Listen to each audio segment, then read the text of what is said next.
Onlayn savdo bo'yicha ham juda ko'plab firibgarlar uchramoqda. Ya'ni kim internet orqali nimadir buyurtma bermoqchimisiz, ularga aytishadi, shu reklamalar joylashgan odamlar bilan, adminlar bilan o'zaro gaplashgan taqdirda bizga oldindan pul o'tkazib bersangiz, biz sizga dastavka orqali chiqarib beramiz deydi. Va buni eshitgan fuqarolarimiz ularga ishonishgan holda oldindan pul o'tkazib, dastavka orqali kelishini kutadi. Ammo hech narsa kelmagandan keyin aldanganliklarini bilib, shu 102 qilish holatlari yuzaga kelyapti. Ya'ni kim shu fuqarolarimizdan buni ham so'rab qolardikki, hech qachon oldindan pul o'tkazib bermasliklarini.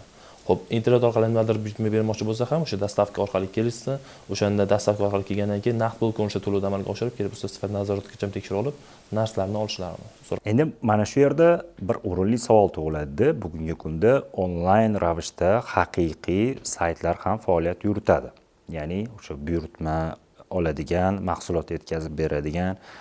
Biz fuqarolar qanday aniqlashi mumkin u soxta sayt, ya'ni firibgarlar tomonidan yaratilgan sayt yoki haqiqiy sayt ekanligini?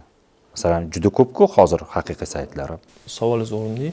Endi birinchi o'rnatadigan narsamiz bu bo'yicha, ayniqsa hozirgi kunda Instagram orqali ular bunday oldindan to'lov amalga oshirishlarni amalga oshirishmoqda.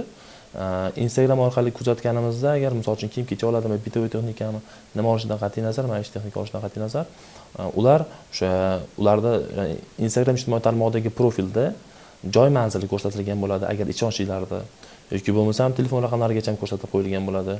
Keyin bog'lanish mumkin bo'lgan bir necha raqamlar yana ko'rsatilgan bo'ladi. Va bundan tashqari ularda olinayotgan bo'ladigan misol uchun olinish kerak bo'ladigan bo'lsa, bir necha adminlar ko'rsatiladi va bundan tashqari filiallar ham alohida ko'rsatib o'tiladi. Ko'p holatda firibgarlar o'sha biz onlayn tarzda ish faoliyatini yuritamiz, ya'ni onlayn do'kon, biz ma'lum bir sotadigan joyimiz yo'q. Shu sababli oldindan to'lov o'tkazib bersangiz yuboramiz degan maqsadda yo'nalishda ish faoliyatini olib boradi. Shuning uchun faqatgina shu misol uchun birinchi o'rinda aytadimizki, o'sha do'konlari bo'lgan va hozir aytib o'tganimdek ishonchli tarzda joy manzillari, telefon raqamlari bo'ladigan bo'lsa ishonishimiz mumkin.